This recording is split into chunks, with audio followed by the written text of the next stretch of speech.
This video is sponsored by Skillshare. Hey, welcome to 12-Tone, check this out. Sounds cool, right? This has been called the Byzantine scale, Phrygian major, the Arabic scale, and most recently it's been called the Fanciest major scale, by me, but for the rest of this video I'm going to use its technical name, the double harmonic scale. Anyway, the first thing I like to do when analyzing a scale is to look at the harmony, that is, what are the chords we can make from it. But if we do that here, it's kind of a mess. I don't know about you, but I don't see too many songs that use the diminished sus2 chord. But that's alright, because despite the name, harmony isn't really the point of the double harmonic scale. So what is? Well, let's take a step back and look at some of its relatives, starting with harmonic minor. Harmonic minor is a scale we invented to solve a problem with natural minor.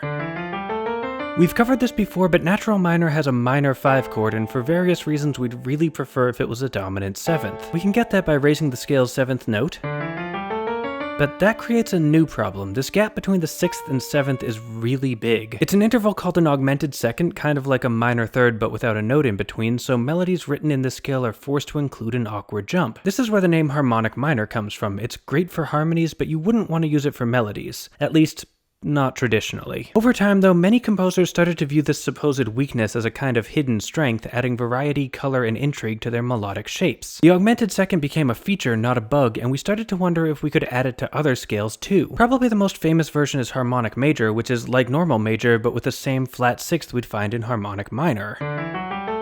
Here, the augmented second isn't solving any sort of harmonic problem. In fact, depending on your perspective, it may even be creating one. Instead, it's adding melodic depth, introducing a new kind of scale step to play around with. Which brings us back to our extra fancy double harmonic scale, where we take that harmonic major and lower the second note too.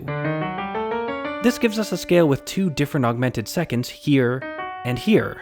These sorts of leaps between consecutive notes are rare in traditional Western music, but they're pretty common in Arabic, Eastern European, and certain kinds of African music, and their use here gives the scale a complex, nuanced sound that reminds us of those cultures. Its other main melodic feature is that the root is surrounded on either side by notes a half step away from it. The flat 2nd and the major 7th both really want to resolve, so when you land on the root, it feels really stable. Plus, the whole scale's a palindrome. It's the same intervals going up and going down. That doesn't make a huge difference, but I think it's neat. Anyway, the most common use for this is probably as a chord scale, which is a scale that you play over a specific chord, because every once in a while the names in music theory make perfect sense. These mainly come up in improvisation. If you're soloing and the band plays a major 7 chord, but you still want to sound dark, edgy, and dissonant, basing your licks off the double harmonic scale is a great choice. Here's a simple line in major, and if we switch it to double harmonic instead, we get this.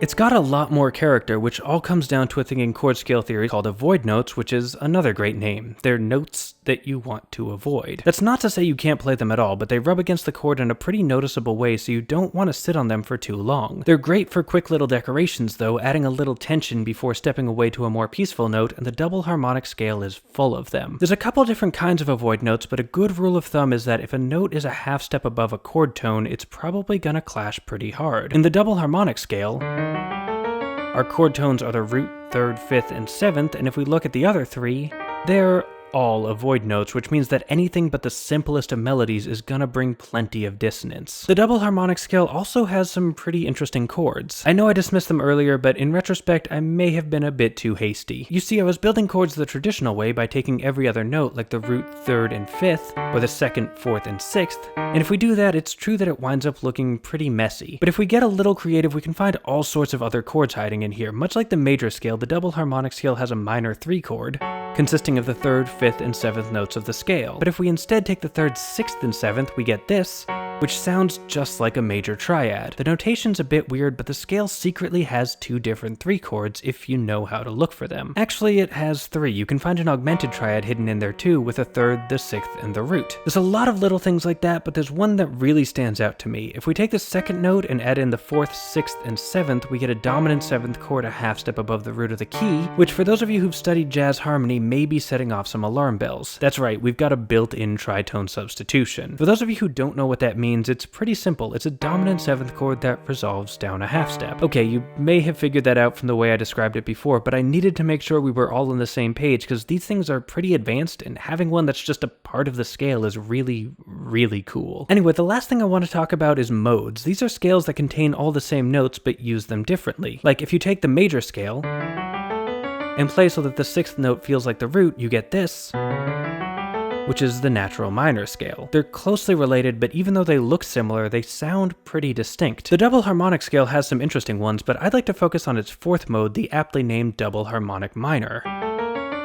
This one is complicated. It's like harmonic minor but with a raised 4th note, which interestingly enough ruins the dominant 7th chord we invented the harmonic minor scale for in the first place. This makes it a pretty delicate scale, and it can be hard to sustain because it kind of wants to collapse into the much more stable double harmonic major, but if you ever find yourself soloing over a minor major 7 chord, maybe give this scale a shot. Speaking of which, why not give Skillshare a shot? Boom, nailed that transition. Anyway, Skillshare is an online learning platform with thousands of classes in pretty much everything. Heck, there's even a course about Tuvan throat singing. Did you know that there were 3 different styles of throat singing depending on the frequency range? Well, now you do, and if you want to learn more, the class is called Find Your Voice of Nature, and it's awesome. Or if that's not your thing, they also have all sorts of classes about music recording, production, and improvisation to check out. I'd also recommend the composition classes. I think a good songwriter should try to collect as many different influences as possible, and Skillshare has some really top-notch composers sharing their perspectives. Plus, if you're one of the first 500 people to click the link in the description, Skillshare is giving away 2 free months of premium memberships, so you can check out all those classes for literally $0, and even once that expires, it's just $10 a month. Besides, they're paying me, so you know they know what good educational material looks like. Anyway, thanks for watching, and thanks to our Patreon patrons for supporting us and making these videos possible. If you want to help out and get some sweet perks like sneak peeks of upcoming episodes, there's a link to our Patreon on screen now. You can also join our mailing list to find out about new episodes, like, share, comment, subscribe, and above all,